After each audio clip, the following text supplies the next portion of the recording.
everybody. My name is Natalie and I am a part-time reseller. So I wanted to make this video because I didn't really see a lot of other research on catalogs done for, reselling them and everything. And so I kind of wanted to make that today.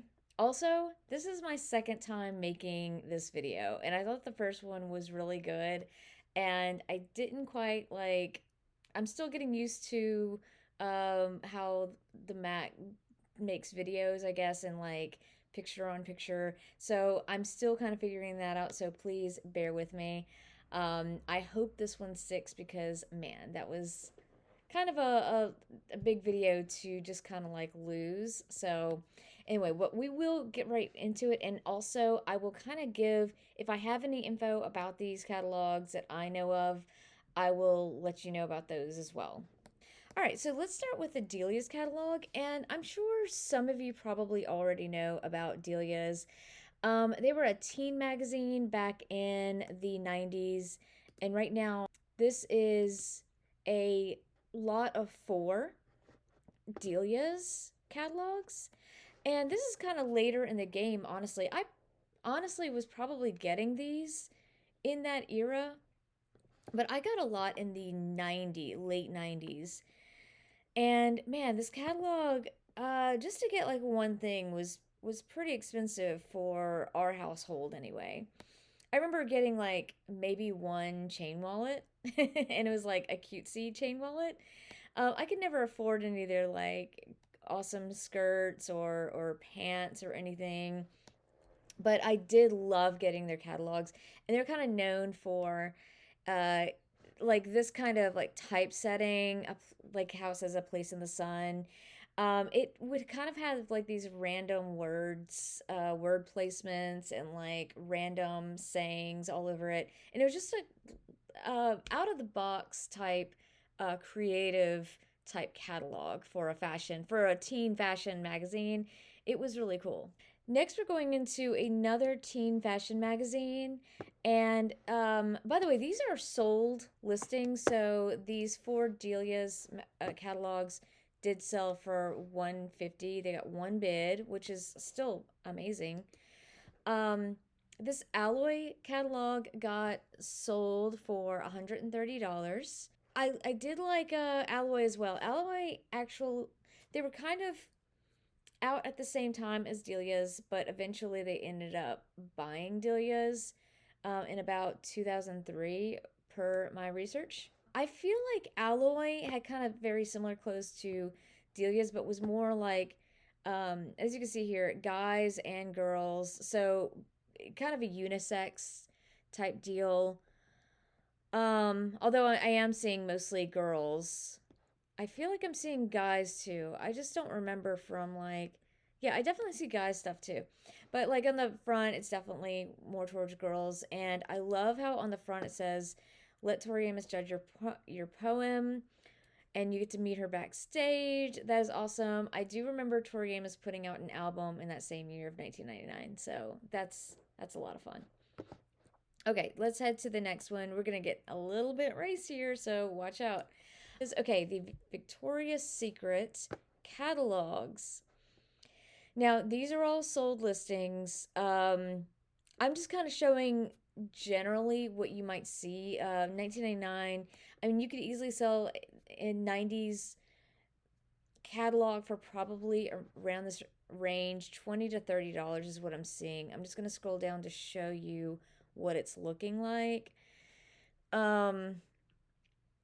80s, that would be cool to find. And I feel like you could find these catalogs maybe at, I feel like the best place to find them is maybe estate sales. But a lot of the time, the estate sales that I go to tend to be for older people who've died, who are in their 70s and 80s. And they're just probably not going to have random 2009 Victoria's Secret catalogs hanging around the house. So it just depends on like, um, probably garage sales would be another great place to find things like this. And what I wanted to point out in the next one, like, see here, this is a lot from the early 2000s. And these probably aren't very thick, so they probably go ground shipping. This one sold for $125. I don't like how dark the pictures are, but a lot of that's only a lot of 20. And again, that went ground advantage, so not very heavy. Now, here you might see kind of a heavier catalog. This is J.C. Penney, and we're just gonna go. I mean, J.C. Penney and Sears are kind of like in the same category here of like big thick catalogs. You might see like toys, games. That's what a lot of people want to see, or like 80s, 90s fashion. Let's see, 1990s summer catalogs are going for 20. I think it also depends on like what's inside of it too. They aren't going for as much as like some things, but I will show you one thing that will go for quite a bit more money, and that is, if I scroll all the way down here, this vintage lingerie intimate apparel catalog by JCPenney. Definitely, if you see these, pick them up if they're cheap enough. You know, I have a feeling people are kind of catching on to old catalogs, especially like JCPenney and Sears catalogs. They're probably pricing them up. But some of these catalogs, they might not even care or notice. So if you see like the lingerie or the like any of these wish books, something like that, something that sticks out. This 1994 one has a home and toys, but it's just like spring and summer, so it may not be as big a deal.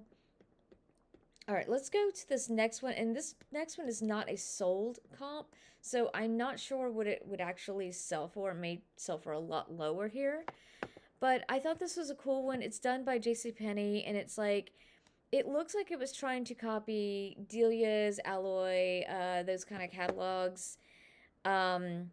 It shows a lot of like celebrities and people who were popular back then. I really love, look at these, oh my gosh, the inflatable little chair. I used to want one of those so bad. Very like 90s. Oh, I like that she's in like silk reflections. What do you call those? Hosiery or whatever. Those really aren't, yeah, I don't think you would have those on now. I feel like those are kind of out of fashion for, at least for younger people.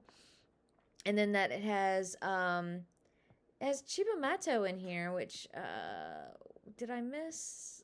Did I miss that?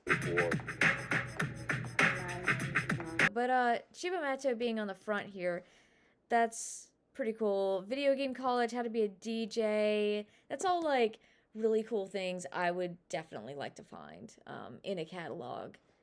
And this is the spring 2000. So yeah, that very much looked like millennium fashion. Okay, let's see what this next one is. Okay, so I threw this in there because it's like Montgomery Ward. Usually what I'm seeing is that their older stuff goes for more than their like later stuff of the 50s, 60s. And today I'm mostly talking about 80s, 90s, 2000s. But I would at least comp these. It looks like not everyone is going for a ton of money. Like the Christmas Joy catalog, I'm going to take a quick look at that. This one looks really cool. You could probably see what kind of toys they used to sell back then. And is that like a baby or, okay, that's just a doll, I think. Look at these like radio players. I feel like that somebody would really like to look at that stuff. So I would probably pick up something like this. And again, I'm educating myself here because I want to look for more stuff this year. I love ephemera, and that's just the kind of stuff I like to find. So the next catalog here is a vintage LL Bean. So I'm seeing, okay, these are from 2000, 2001. This is a set of 11. I don't know how heavy these would get. If you found a bunch, that might be something you could do, is lot them up and sell them for 50. Looks like some of these have really nice like covers on these. Like this is really, really cool, this moose one. And I feel like their covers were done more artfully back in the day. See these, this isn't, let's say 4, 5, 6, 7, 8, 9. This is about 9 or 10 of them. And like these covers are just awesome, you know. Very like outdoorsy sport, whereas newer ones are just kind of more like lifestyle, I feel like. Okay, this next one, again, I'm not looking at sealed comps because there aren't any, but Wet Seal, I found out that Wet Seal put out catalogs back in the day, and I can only find a few. I would definitely pick this one up, and I can't promise that these are going to sell for 85, whatever prices they have on here. This person's looking for almost 200 bucks.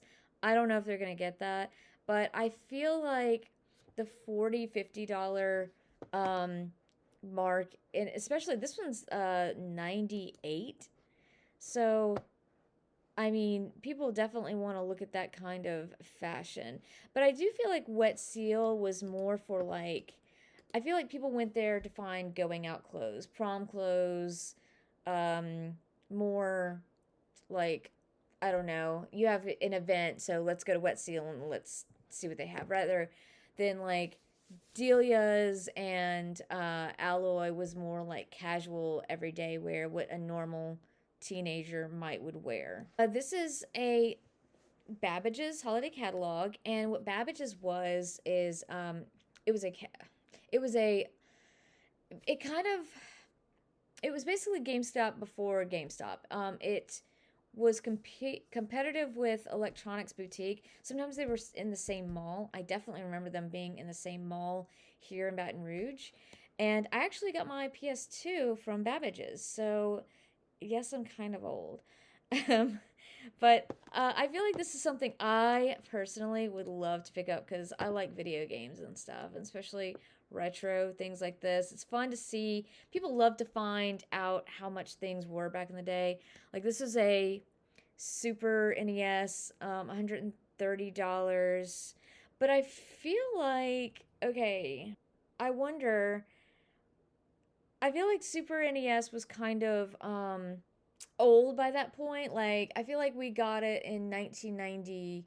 Maybe not. It might have not been old, but I feel like we got it kind of older because we got it in 93 and I want to say it came out in 1990 because my sister was still really little, and but I just don't remember when I got it. I was young too, but I'm 7 years older than my sister. My sister was like 3 or 4. So I could be wrong about that. Um, and it's crazy because like the Super Nintendo system was like 130, and then like a game, look at Animaniacs, it was like $65. And Math Blaster, $55. Like that's insane for a math game that like nobody's gonna play. I can't imagine getting that from your grandma, you know? Moving on, what I'm trying to say is this did sell for $100, and I have a feeling these are gonna kind of be on the rare side, but you know, I feel like if it existed, it's got to be out there. I also feel like, okay, keep in mind that I'm sure if you're around my age, you already know this or older, that when people got catalogs back in the day, they were often, very often, thrown away after you read them. It's like you go through them, you throw them in the trash. Okay, I did keep a lot of my Delia's and Alloy catalogs, probably other catalogs too, and magazines and everything. But after a while, it just gets too much, and I didn't really have a ton of storage space. And so they eventually, unfortunately, went into the garbage. And what's funny is like after all this time, I've managed to keep like my baseball card collection from 1990, and it's worthless. It is worth maybe $10 for the Bo Jackson card, and and yet my Delia's catalogs are worth like at least 100 a piece. I I can't even like, so sometimes you just don't know what's gonna go up in value. You can think something's gonna go up in value. Yeah. So this is just kind of showing you some Apple items. This is a cool one because it was done by Matt Groening, but it's pretty rare. It was given out to, I think, yeah, it says a student's guide. So it was given out to students entering college. And they're basically saying, like, you should get a Mac because you're going to need it for college. You're going to need it for papers. I don't know what you did if you didn't have a computer in college. That's a mystery. I wasn't there for that. So this next one that I have pulled up is the one you just saw there. It sold for $49. I would definitely look out for, like, overall just technology old catalogs. Like, I feel like those are gonna sell for something. Um, and this is showing you how you can get, like, I don't know, a disc. I thought this was funny because this is a disc drive that's like separate. And now they don't even put disc drives in the computer. They don't put anything. So you have to actually, if you want a disc drive, you got to buy that separately. So kind of going back to the past there. All right, and this is the last catalog that I wanted to show you, and this is a new one to me. It's called CCS Skateboard Catalog, and as you can see, all of these do really well. I mean, when I say well, I'm saying like $20 to $30 for probably a small little catalog here. And did I pass it up? I wanted to show one in particular. Oh, okay. Bam Margera right here. Bam was like an actual pro skateboarder before he became famous through MTV and Jackass and all that.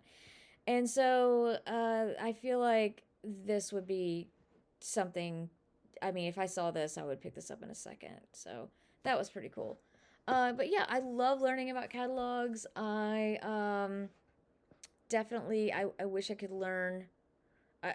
I was going out to learn more about like what catalogs could sell, and I didn't really see a lot of things. And I'm like, well, I could just do my own research and basically tell you guys about it and do a whole video. So let me know what you think about this. Like, did I teach you anything new? Have you found a catalog that you sold for any amount of money? Was it, decent? Do you always look out for something, or do you like ephemera in general? Do you like finding something that's ephemera? And when I say ephemera, I mean paper items, photos, and all that. I've been like kind of getting into that a couple years, and I found like such amazing stuff. So yeah, let me know. And if you like this video, if it taught you anything, please give me a like. And if you want to subscribe, I am so close to 1,000 subscribers, and it'd mean the world. Thank you so much. Bye.